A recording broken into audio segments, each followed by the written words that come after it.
Hi ഇന്ന് മാഷിനേക്കണ്ട പറഞ്ഞ വന്നതെന്ന് അറിയോ, നമ്മുടെ എക്സാമിന് സാധാരണയായി ചോദിക്കാനുള്ള ഒരു ചോദ്യമുണ്ട്.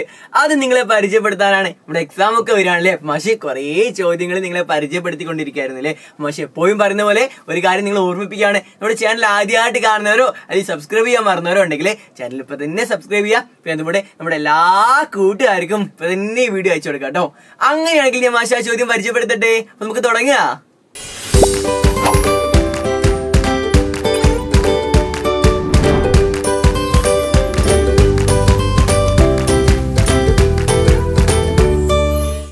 ഇത് നോക്കിയേ, മാഷിവിടെ എന്തോ തന്നല്ലോ.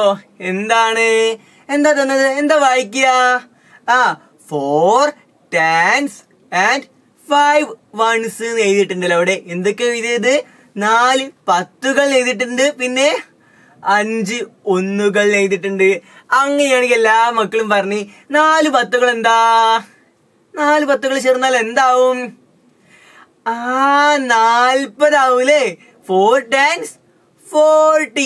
അങ്ങനെയാണെങ്കിൽ 5 1s എന്താണ്? 5 1കളെ നമ്മൾ എങ്ങനെ എഴുതുക? അത് ഒന്നുകളാണല്ലേ, 1s ആണ്. അപ്പൊ 5 1s 5 തന്നെയാണ്. പക്ഷെ മാഷ് എന്താ ചോദിക്കാൻ പോകുന്നതെന്ന് അറിയോ?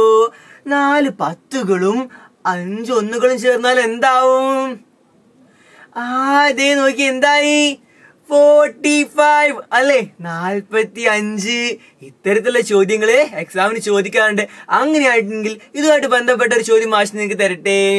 ഇത് നോക്കിക്കേ, മനുവിന്റെ കയ്യില് 6 10 മിഠായികളുള്ള ഒരു പാക്കറ്റുകൾ ഉണ്ട്. എന്താണ്? 10 മിഠായികൾ വീതമുള്ള 6 പാക്കറ്റുകൾ മനുവിന്റെ കയ്യിലുണ്ട്. അത് മാത്രാണോ? അല്ല അല്ലേ. പിന്നെ 7 മിഠായികള് പാക്കറ്റിൽ അല്ലാതെ ഉണ്ടല്ലേ.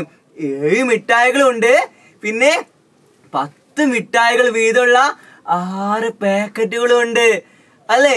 അപ്പൊ ഇതിനെങ്ങനെ നമ്മൾ പറയാ? 6 10കളും 7 1കളും എന്ന് പറഞ്ഞൂടെ.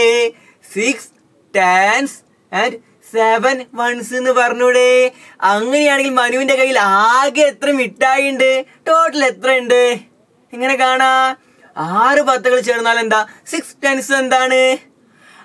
എല്ലാ മക്കൾക്കും അറിയാം അല്ലെ, 60 അല്ലേ. പിന്നെ 7 1s എന്താണ്? 7 1കളല്ലേ, പാക്കറ്റിലല്ലാതെ ഒറ്റക്ക് 7 മിഠായികളുണ്ട് അല്ലേ. അപ്പോ 7 1s ഉണ്ട് അല്ലേ. അതിനെങ്ങനെ നമ്മൾ എഴുതുക? 7 1s ചേർന്നാൽ എന്താ? ഇത് 7 എണ്ണം തന്നെ ഉള്ളൂ അല്ലേ. 7 തന്നെയാണ്. ഇതേ മാഷി 7 എഴുതി. അപ്പോ 10 മിഠായികൾ വീതമുള്ള 6 പാക്കറ്റ് 60 അല്ലേ. 6 10s 60. അതേപോലെ 7 1s 7 തന്നെ. അത് ചേർന്നാൽ ഒരു സംഖ്യ ആവല്ലോ. എന്താ? 6 10കളും 7 1കളും എന്താണ്? 6 10s and 7 1s എന്താവും? 67 അല്ലേ, 67. ഇങ്ങനല്ലേ നമ്മൾ എഴുതുക. അപ്പൊ ഇത്തരത്തിലുള്ള ചോദ്യങ്ങളൊക്കെ എക്സാമിന് ചോദിക്കാറുണ്ട് കേട്ടോ. മിഠായി പാക്കറ്റുകൾക്ക് പകരം തീപ്പെട്ടി ആവാം, അങ്ങനെ പല വസ്തുക്കളും വെച്ചിട്ടായിരിക്കും കേട്ടോ ചോദ്യങ്ങൾ വരിക. അപ്പൊ എല്ലാ മക്കളും ഇനി ഇങ്ങനെയുള്ള ചോദ്യങ്ങൾ കിട്ടിയാല് അതിന് ഉത്തരം ശരിയാക്കുമല്ലേ? എല്ലാരും ശരിയാക്കണം കേട്ടോ. അതുപോലെ ഇനിയും മാഷി ഇതുപോലെ കുറേ യൂസ്ഫുൾ ആയിട്ടുള്ള വീഡിയോസ് ആയിട്ട് വരുന്നുണ്ട് കേട്ടോ. മാഷി നേരത്തെ പറഞ്ഞ മറക്കണ്ട. അതിനുവേണ്ടി ചാനൽ സബ്സ്ക്രൈബ് ചെയ്യാൻ മറന്ന പോലെയൊക്കെ ചാനൽ ഇപ്പൊ തന്നെ സൗജന്യമായിട്ട് കേട്ടോ ഫ്രീ ആയിട്ട് സബ്സ്ക്രൈബ് ചെയ്യുക. പിന്നെ അതുപോലെ ഈ വീഡിയോ ലൈക്ക് അടിക്കാനും നമ്മുടെ എല്ലാ കൂട്ടുകാർക്കും ഇപ്പൊ തന്നെ അയച്ചു കൊടുക്കാനും ആരും മറക്കരുത് കേട്ടോ. അങ്ങനെയാണെങ്കിൽ മാഷിനി നിങ്ങളെ അടുത്ത വീഡിയോയിൽ കാണാം. ബൈ.